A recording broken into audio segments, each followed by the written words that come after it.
Great, thanks a lot. Good morning, everybody. My name's Karen Streeter. I'm here with Ruth Okoye.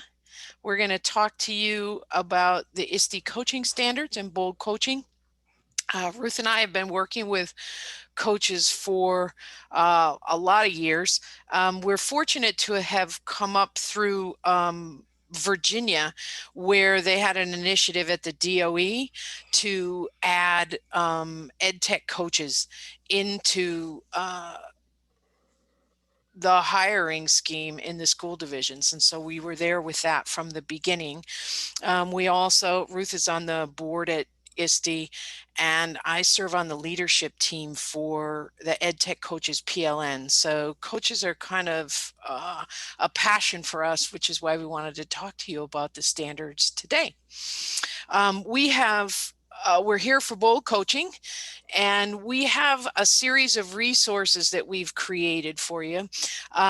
We're also going to we're running our slides on a web-based product called Zeetings. If you're not familiar with it, I think you'll find it real interesting.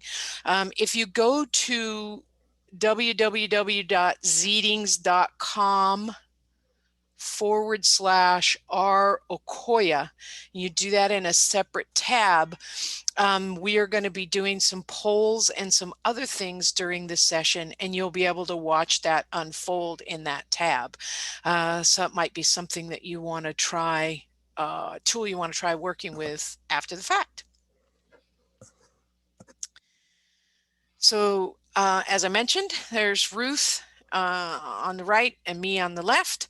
We work with teachers and administrators to foster the use of technology.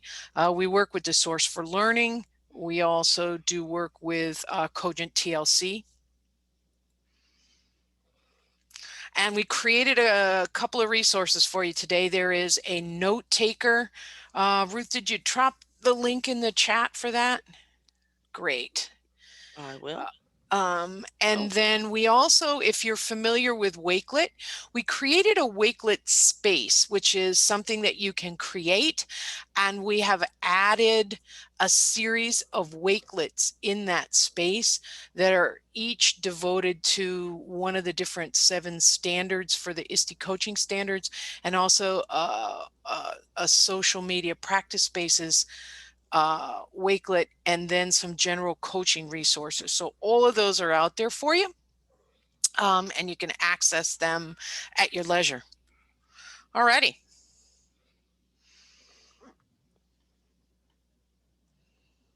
So if you just dropped in, we're going to do polls and things on Zeetings at zeetings.com/R Okoye. And I'm gonna let Ruth take it from here.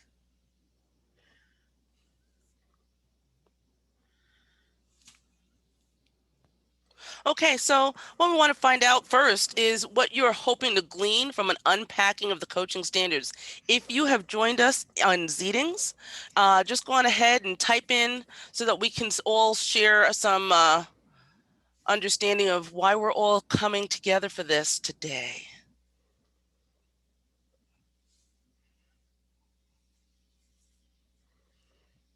Let's give you guys a minute to get there.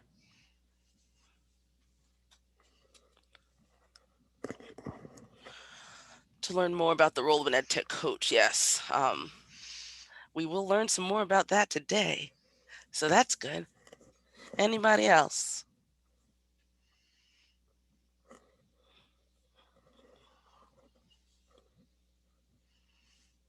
Oh, bless your heart.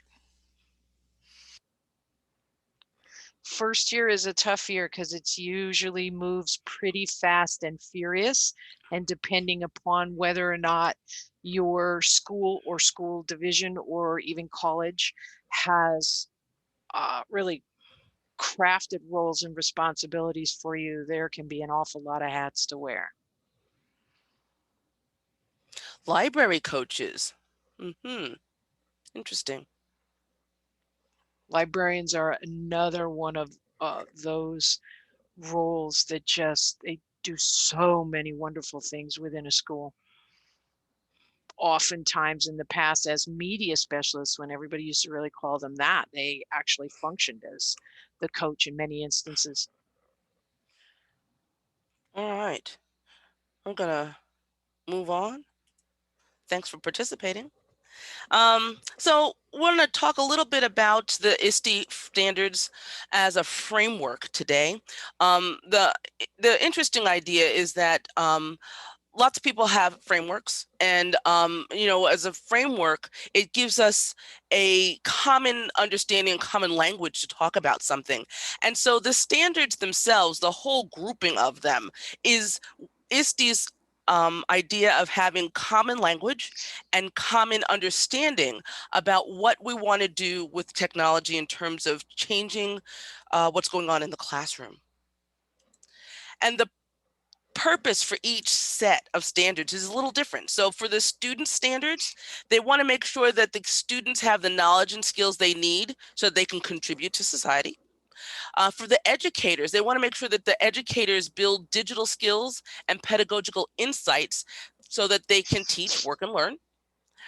For the leaders, they want to make sure that the leaders have the understanding that they need so they can support digital age learning. And then for coaches, they want to make sure that coaches have the skills and knowledge to support their peers.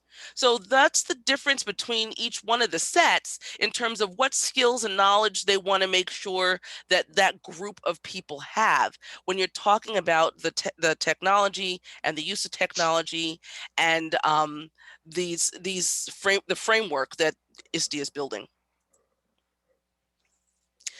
And the standards themselves, as like I said, as the framework, they are built into so many things.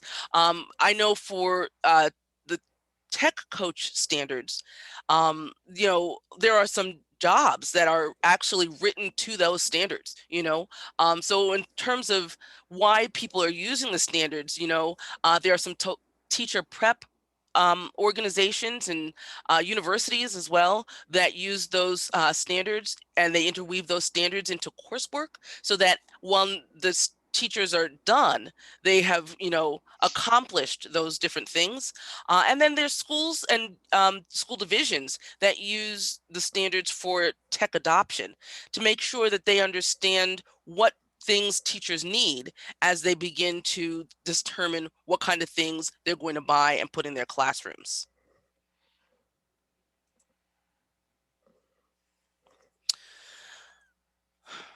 So one of the reasons why ISTE wanted to update their coaching standards because they realized that we were at kind of a juncture where the coaching, edtech coaching, was becoming really quite pivotal because of the need to change the way technology was being used in schools. And so the standards before, you'll see when I talk to you a little bit about changing the standards before were the initial standards that they had for ed tech coaches. And because coaching had changed, it'd been, close to 10 years, they decided that they needed to update those standards. And they've decided to advance the idea of the coach as a change agent because of the influence that the coach has between the administration and teachers, and their ability to remove roadblocks that the teachers might have in different ways. They knew that this is a person who, because of their expertise and their continuing change in expertise, they were able to see what's going on the horizon and bring what the teachers need so that the teachers have just-in-time skill asset acquisition. So that's pretty much the reason why they wanted to change the idea of what the coach was in their standards, because the coach role had changed from what it had been. And ISTE's vision for those coaching standards is that they eventually want their standards to define what it means to be a coach who transforms teaching using technology. And so basically, they're trying to make sure that those standards are preeminent in all the things that they do, so that as people begin to latch on to standards at school divisions, at state level, that they're beginning to rely on those standards and using them for advocacy purposes. So like I mentioned that the standards were updated in 2019. The original standards happened in 2011. And so there are some changes. What they did do to start with was to remove technical words, troubleshooting, maintenance of digital tools. Those kind of things were in the original standards where they wanted the coaches to be able to help teachers with some of the actual physical use of and the physical use of things. And those are kind of not necessarily always coaching roles, helping with databases, and we might do some of that, but that is not what coaching is. Depending upon what your role or your title is or what your school needs, you may be doing some of that, but that doesn't necessarily mean that that is what they want people to perceive as coaching.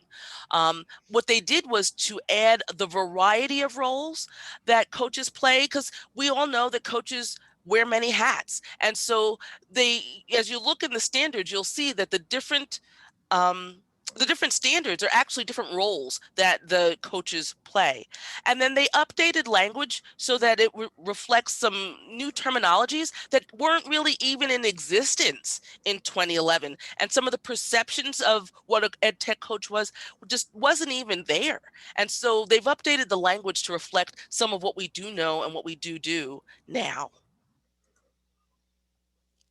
I did want to just talk a little bit about the whole idea of bold coaching, because that's the title of our session. And the bold coaching is a framework that Karen and I have built to help ed tech coaches understand and organize the stages of their work. And so as we talk through this today, you'll hear us talking a little bit sometimes with the language of planning things and prepping and nurturing. And those are the things that we use in our bold coaching framework. So I just want to make sure that you guys were just understanding where that kind of language and terminology was coming from. And I'm going to start now with standard 1. The change agent. And you can see here that the change agent is supposed to help share a vision for the use of technology, facilitate equitable use of digital tools, cultivate a supportive coaching culture, recognize educators who are using technology effectively, and connect the school community to solution providers as necessary. That's what the change agent hat does. As the teachers are doing their thing, the coach is supposed to be helping getting everybody together and doing these. So I always envision the coach as a coxswain, the one who's pounding to help everybody keep their time and rhythm as they're rowing, because we're all trying to get our kids to where they need to be. And so as the coach is setting the pace and keeping things moving forward, I think that there's a lot of ways to talk about what's going on. But let's talk about this scenario that we have here. Because we do want to apply these ideas into certain areas so that folks can understand how the different pieces of the coach with the different hats would be able to be enacted in their daily lives and how they do their coaching. So here's a scenario that I'm sure folks have seen or heard before. Your district purchases a robust new reading intervention software, right? And then the teachers receive their initial training. You got somebody from outside who comes in, does training. And then, they get through their training. Not everybody's sold on the idea of using it because, it's new and it's different. And some of them think that, what they had before was just as fine, right? And then they're expected to leave the training, get started, but some teachers don't even know where to begin, and so that's the scenario. I'm sure it sounds familiar, you know. Um, so here are some action steps that the coach as a change agent would be expected to do.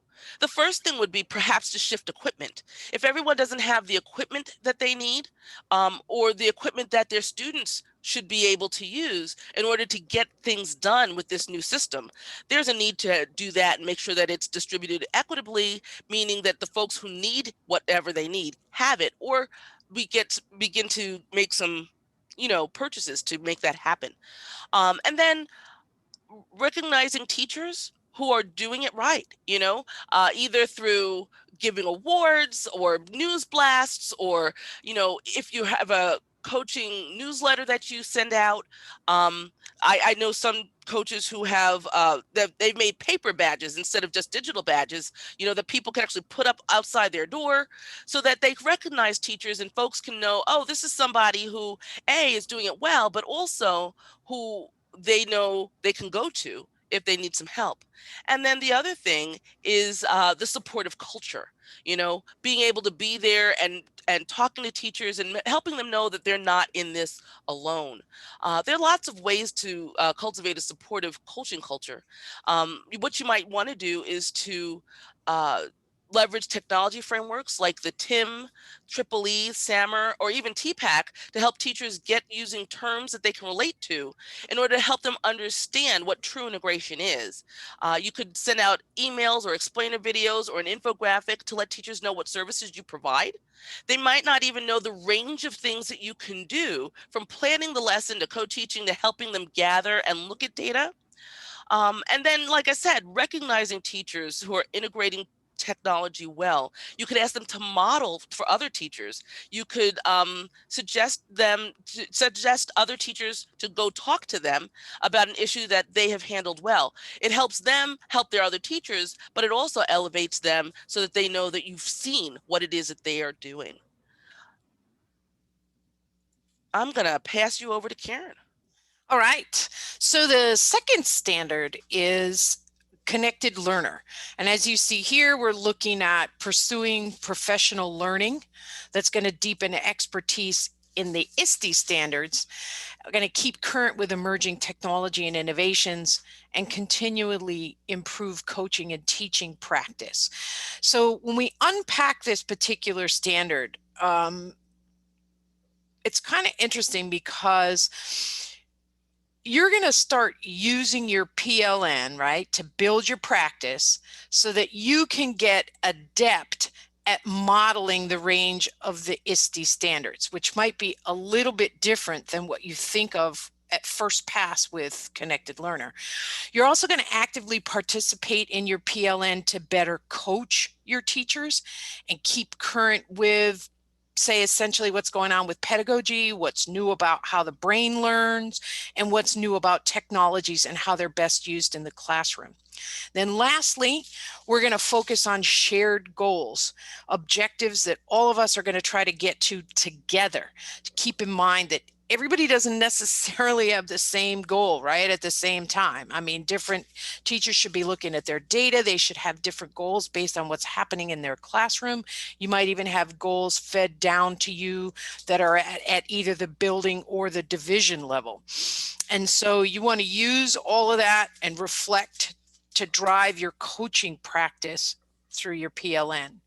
So in our scenario, you're gonna teacher comes back from a conference, maybe this one or another one, with an idea. And if you're new to coaching, you'll find that happens a lot.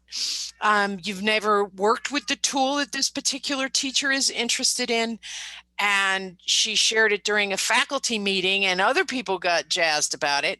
And so now other folks want to try it too. So that's our scenario. So one of the things you're going to have to do right at the get-go is to think about whether or not the school division is already using a tool that's similar to this one that the teacher brought back the idea from the conference. And then you have to say to yourself, if we do run something else that's similar to it, what makes this new one unique or different? And do the benefits outweigh either the other tool that we use, or whether they're great enough for us to want to add an additional tool into our arsenal? So let's look at our three-step strategy. first you want to reach out to your PLN. You want to say, is anybody else out there using the tool? Are there any best practice implementation tips they have for you? I mean, seriously, if somebody else has already had something fail, or they've implemented one way and they've realized they had to pivot and go off in a different direction, learn from the wisdom that they had to gain when they went through their own implementation process. Think about, ask them whether there were any back end or technical implementation implications, perhaps even student privacy issues, right? Data privacy issues. Those things are huge right now. And every tool is a little bit different.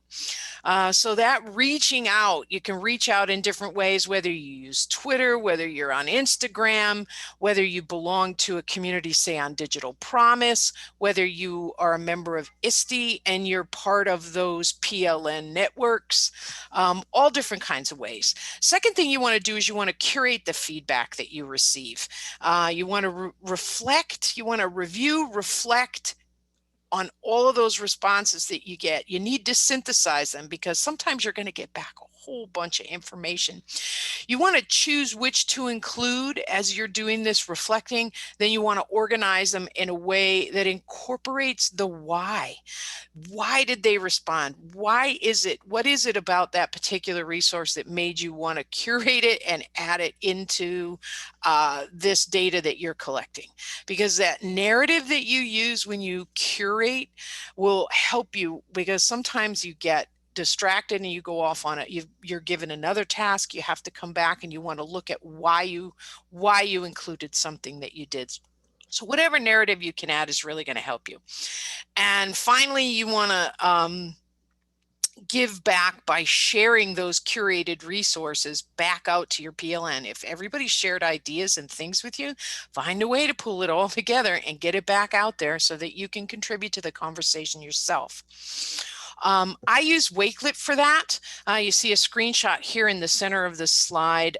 This is actually a shot of the Wakelet space that we created that has a separate Wakelet for each one of the standards that we put resources on. And I really love Wakelet to do this.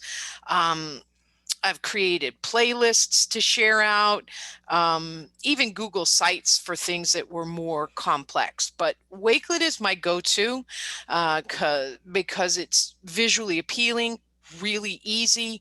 You can even create collaborative collections where groups of people are adding to them. It's web-based, it's device agnostic. It can even be used safely by students. Just so many different things, and it allows you to actually curate so many different forms of media. It just makes it a great place, and you can add text in there so that you can add those why reasons, that reason, the information on why you decided to add a particular tool or some component into your curation. And then, like I said, lastly, you want to share it out. So now we're talking about the Collaborator. We're going to unpack these, right? You want to encourage educators to explore. You want to identify digital learning content that's culturally relevant. That's just huge now, especially. Evaluate the efficacy of digital content and tools, and then planning and modeling the effective use of technology. New coaches always ask how to build relationships with the teachers that they serve, right? That's probably one of the number one questions we get from folks who are new coaches. And you know what? There isn't anything that's going to be more powerful for you than to start by being authentically interested in the folks that you're going to coach, and finding ways to collaborate with them. You might even offer to find a solution for an instructional challenge that the teacher is facing. Just say, hey, give me a chance. Tell me something that's a struggle for you right now. Let me go off and see what I can do. And then we'll come back and we'll talk about it together a little bit more. Helping someone solve a problem and being being authentically interested in doing so really goes a long way to creating relationship. You can ask to help you investigate new features on a tool. Say, look, I'm trying to test this thing out. I want to know how it would work at your particular grade level or with whatever content you teach, and get someone interested by suggesting that they can be helping you. All different kinds of collaborative things. You want to make sure you don't overlook what another teacher might need. Give them an opportunity to be helpful and to learn with you. Strategy's all about walking alongside, being a sounding board, right? A problem solver. You can also pre-digest stuff for teachers, so it makes their load a little bit easier. For these two middle points here, I would give teachers a list of things to use at the very base level. If a teacher is going to do a project that requires students to use images, for example, I might get them for her, especially if they're little, and show her a new way for kids to be able to complete a project, or a new tool that does something more efficiently. So basically, right, I'm out there, I'm doing some of the grunt work for this teacher. I'm really there to support them and to help them. And then I always offer to model. So in our scenario, this should feel really familiar to you, right? The challenge we had last spring, right, to pivot. All of a sudden, everything, the whole world changed, and we had to pivot, and people who had been early on in their technology journey now had to be teaching completely online, or in some of the most is what I consider horrible circumstances. We're expecting a teacher to be able to teach kids at home and the ones in their classroom at the same time without anyone ever really having had a lot of instruction on how to do so. And now we're at a situation where, depending upon what happens in our environment, we may end up having to make that pivot again and do it quickly. And it might change, might not. Kids in one school might be sent home because of something that's happening, or in one part of the city. Everything can be different. So it should be something that everybody's familiar with. So basically, we're having to make an abrupt pivot, and folks are saying, what can I use to make my lessons more effective? And you're supposed to be able to help bring everybody up to speed. So what are our action steps for this particular scenario? What we want to do is we want to identify and evaluate digital content and tools. And this should be something that we're just doing on the regular. Boy, if it's out there and it's happening, we need to be keeping our finger on the pulse of what's new or what's changing, because sometimes something that was free is no longer free, or somebody that had a tool out there, they've really gone about redeveloping it and making it better. So we as coaches really need to keep our eye on what's happening that way. We need to ask questions to be certain that we know what the instructional goal is behind every resource that we add, right? Instruction has to drive everything we do. We used to joke about our meetings. We would sit in our Friday meetings and we would start with a mantra, and we would always as coaches, we would always say we are teachers first, and everything we do is driven by instruction. So every resource we add has to be driven by the instructional goal. We also need to emphasize tools and resources that we already use so that we can leverage student and teacher familiarity. If you were starting out a school year and all of a sudden your kids are back out of school again and you're having to teach them at a distance, one of the best things to do is to talk to the teacher that was a year behind you and find out what were the tools that he or she used with their students last year, so that you can make sure that you take advantage of what many of the students would already know.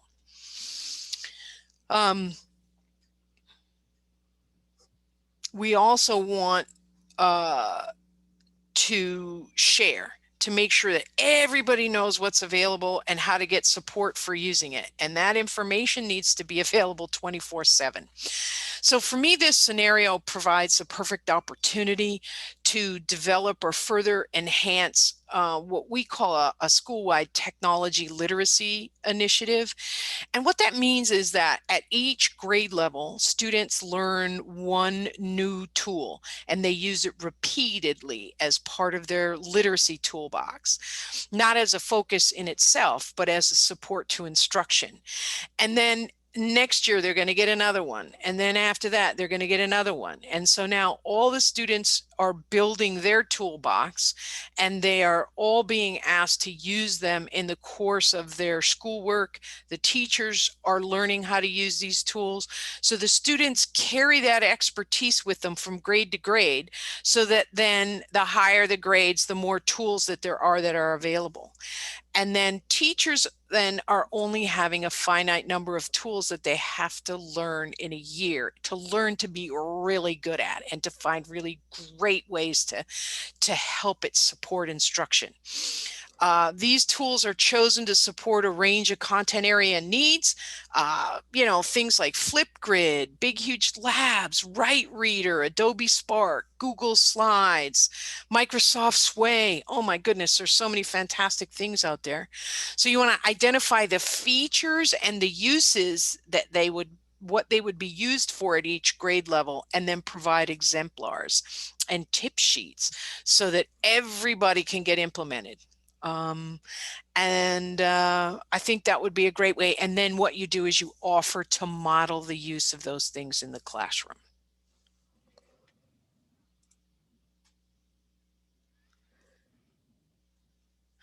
Okay, so we have another poll. So we're back in Zeetings.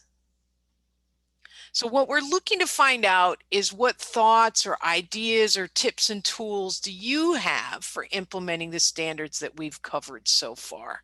So we've looked at Collaborator, we've looked at Connected Learner, we've looked at Change Agent.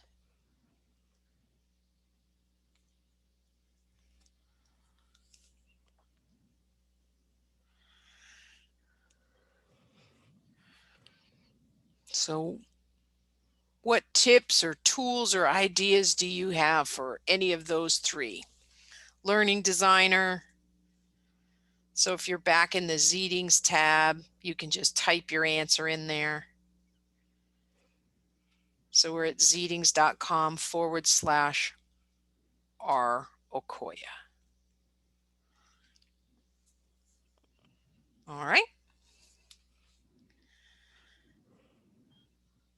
I'm going to give you guys one more minute in case someone wants to weigh in. And if not, we're going to move on to Standard 4.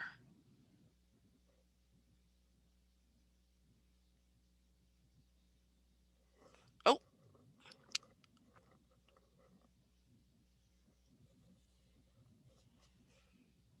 All right. Send out newsletters with tips and hints. Yep. Connecting what we currently use. Yes. Good points. Good points. All right, moving on. So Standard 4 is a learning designer. So here, the idea is that we're supposed to collaborate on authentic, active learning experiences, help educators support personalized learning, collaborate with educators to accommodate learner variability, and model the use of instructional design principles. So much of instructional design incorporates technology now that, coaches really need to take time to plan with teachers. One of the things we need to be look at when we're engaged in our PLN are new, authentic ways to facilitate instruction. Just like Karen said, if someone else has done it, don't reinvent the wheel. But we want to bring something new and fresh, because sometimes teachers don't have time to go out and find the new, fresh stuff themselves. So here we have a scenario. So the administrator asks you to help a teacher who's having difficulty with behavior management. He's a new teacher, no prior use of instructional technology, And observation shows he has difficulty engaging students, even though he's a good rapport with them. Sometimes that happens. So we have to figure out what it is we're going to do to get this guy to where he needs to be. So here's some action steps you might think of. First, we might explore with them different things. Then we'll model, and then we'll evaluate.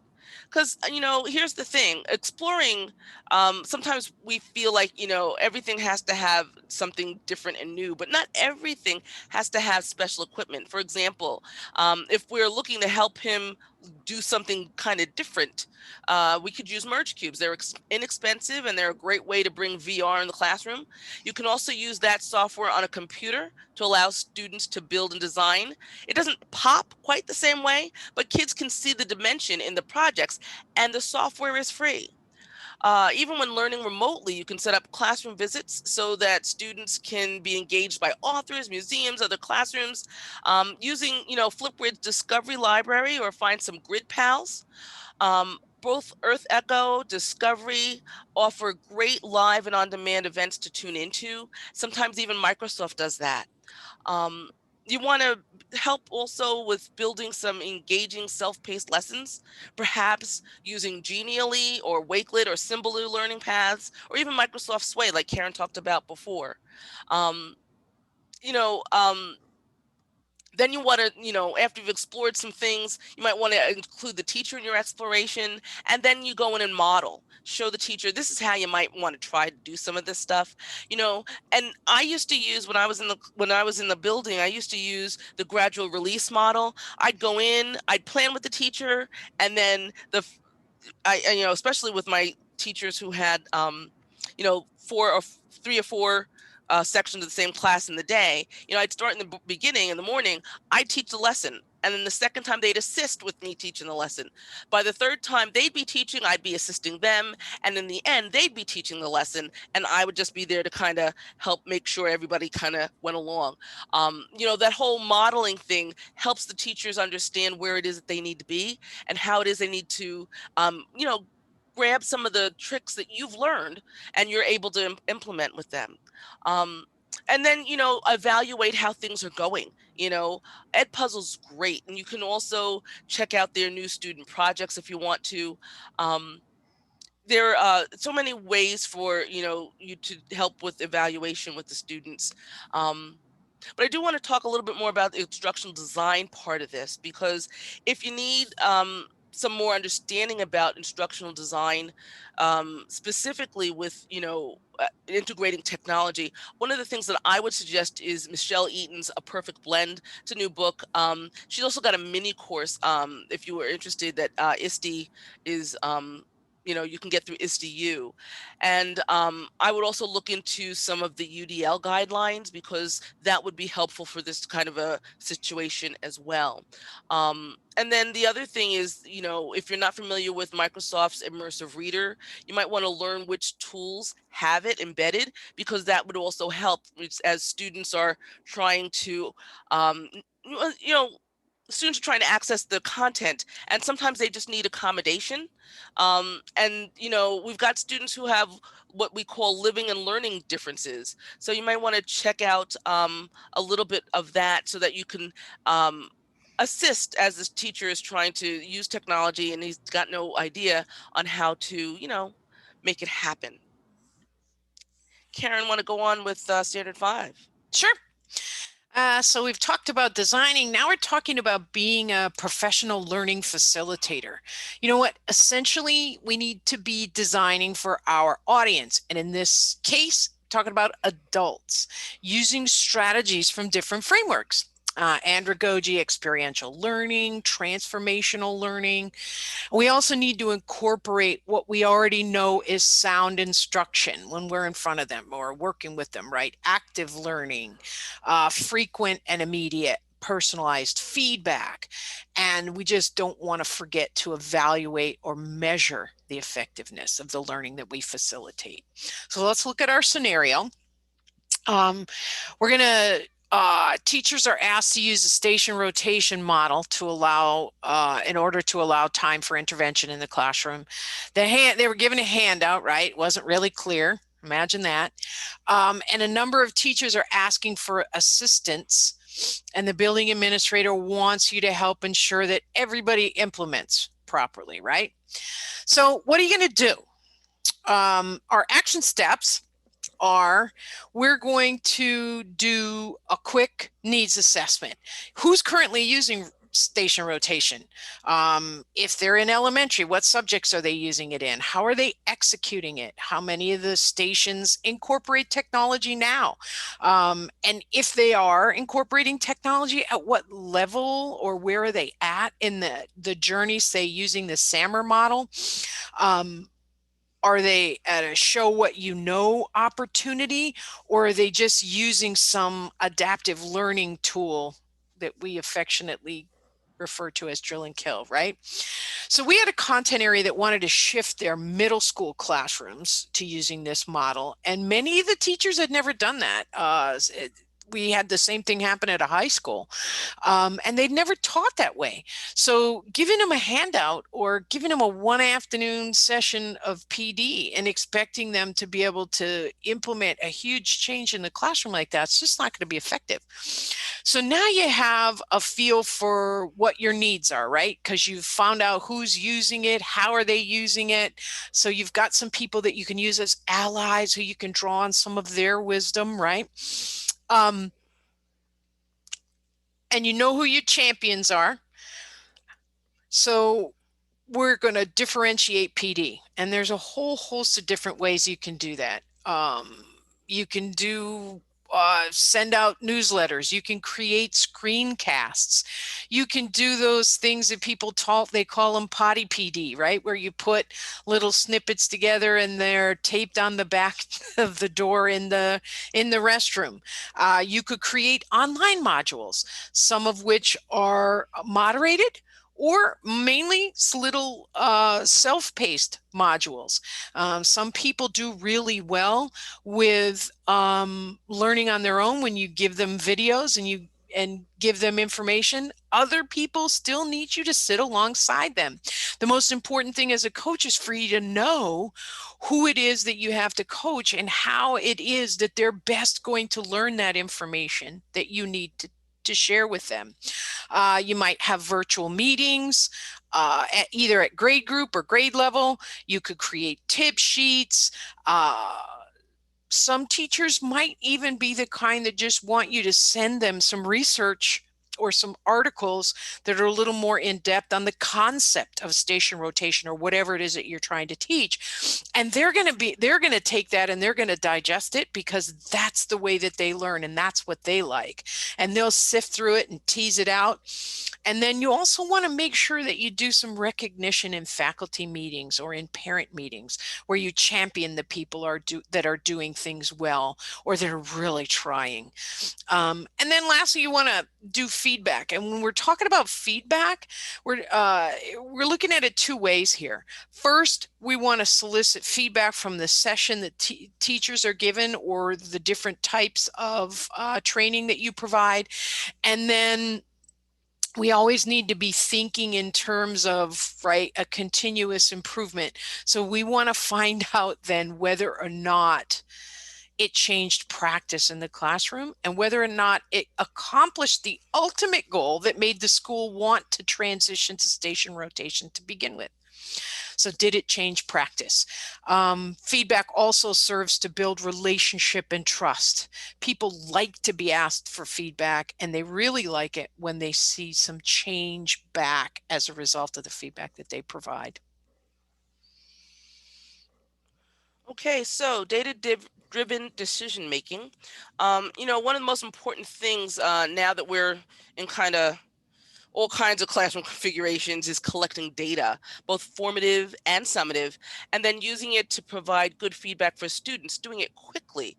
Because, we can't challenge students and then expect them to wait and leave them hanging for a week and to let them know whether or not they've hit the mark. We it's incumbent upon us, especially given, some of the different configurations, to get that feedback to them quickly. So our scenario here is a group of students who have low math scores. The teacher is convinced all pertinent material has been covered because he taught it, right? Or she taught it. The admin says, you know what, I need your help. You need to go in there and do something, you know? So what would you do? So action steps here, it's probably, first of all, teachers to use Edpuzzle or self-correcting Google Forms or self-correcting Microsoft Forms, depending upon which shop you're in, PowerPoint or slides for exit tickets. They need to be collecting data, using games or simulations. If you're at the elementary level, there's Freckle and Prodigy math game, there's iCivics, there's FET simulation, there's Everify, there's so many different ones, or even digital breakouts. And if you're not familiar with digital breakouts, I know the group Teachers First is going to be giving some workshops on that over the summer on how to create them. But the bottom line is, you need to be able to get some data. And then when the data is being collected for the teacher, they don't have to grade them and then put them in a spreadsheet or whatever all themselves. Usually it's easier for them to analyze and to see those patterns. And we have some resources for you on the Wakelet on how to, get with teachers and do some analysis. The bottom line is, once they're able to do that and you help them through that process of collection and analysis, you've been able to then empower your teacher so that they then understand and know a little bit more about how to figure out whether or not their students are hitting the mark or not, and then being able to give better feedback to their students. I know one coach that I really respect, Krista Harrington, was suggesting that we get teachers involved in action research and then schedule time with them to reflect on that data that they get through the action research and their goals, so that we could, teach them that as a cycle, the cyclical thing, that we don't just do it once and then we've done it. It's always trying to continuously improve. I think we should just. And then standard 7, I'm a big proponent of social media practice spaces, and you'll see that on our standard 7 wakelet that we have for you. I think all students can benefit from practicing how to use social media appropriately. Even kids in first grade can fill out an Instagram template, show a picture of something that they learned about, write a sentence about what they've learned. Using practice spaces give kids the feel of authenticity, while acknowledging that as students, they need to understand the medium and have space to play with it before they go somewhere where the consequences for making a mistake can be really high. You can use some no tech paper versions of social media for young kids who have limited access to technology, or students who have lost the privilege of using technology. Let's take a look at this scenario. We've got a teacher who is going to use a digital collaboration space, the students for the first time. And the students are a bit more tech savvy than the teacher, imagine that. And the teacher asks you to come in and set the tone for the behavior. So what will you as a coach do? Um, you know, Discuss, go in and talk with the kids. When the kids own it's just like anything else. When the kids own the rules, they follow them. And so, it's not really, rocket science to do that. And then to practice, again, back to what I think about practice spaces. You can have some low tech version of social media that are like just electronic templates that can be shared, but don't allow commenting, so that you can see what they're going to do and then step them to something where they would have commenting in like an enclosed space, so that it's not something that's out in the world, but like, something where they can practice. You can use Edmodo, or you could use Twidgicate, you could use Write the World, Digo, My Sci Life. There are a couple of different ones where it's just an enclosed space and it's just you and your class, and you can practice that kind of commenting. So there's a oops or a digital teaching moment where you can teach about citizenship. You can do that and yet not have to have those issues exploded across the world, kind of, because the goal here is like, deep learning. And you can have all kinds of good stuff happen. We want the students to begin to understand civil discourse and action and engagement. So then, obviously, after we've done some practice, we challenge them to use those skills that they've learned to do something for good, you know? So that's that one. And We got like half a minute. oh gosh, So well, let's see. let's just go to, we want to just tell them about the resource they can get from, there's a resource, there's a booklet that Helen Crompton put together, which is a guide for the ISTE standards for coaches. And it's an easy read, give you some ideas on connecting the standards and how it can work in your classroom and stuff like that. So it might be something that you'd be interested in taking a look at. We have provided you with some resources in the Wakelet space, all of those different things, and we add resources out there to those different Wakelets, so you always have access to that space and whatever new things that we add in there. If you have questions for us, we right up against, we need to close out. So feel free to reach out to us on Twitter. We would love to hear from you. Happy to answer any questions we can. Coaching is a passion for us, and we just have all the respect in the world for everybody who does that for a living. We've got a little bit of wiggle room on the close time, so if folks have a question, go for it. All right. So if anybody has a question for us, let us know. Let's see. I don't see any questions in the chat.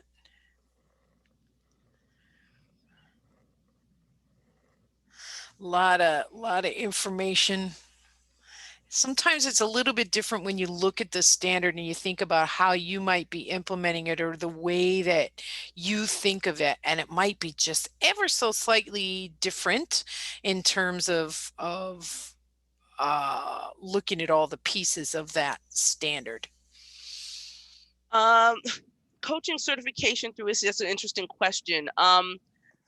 They are not right now looking at a coaching certification. There is the regular certification. I don't know if you're familiar with the teacher certification, but they are not looking at a coaching certification right now. They are looking into some micro badges.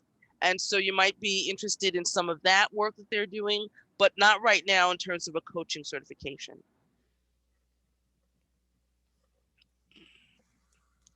We will post the information. We just hadn't gotten the information from the slides posted, so it'll be up in the space.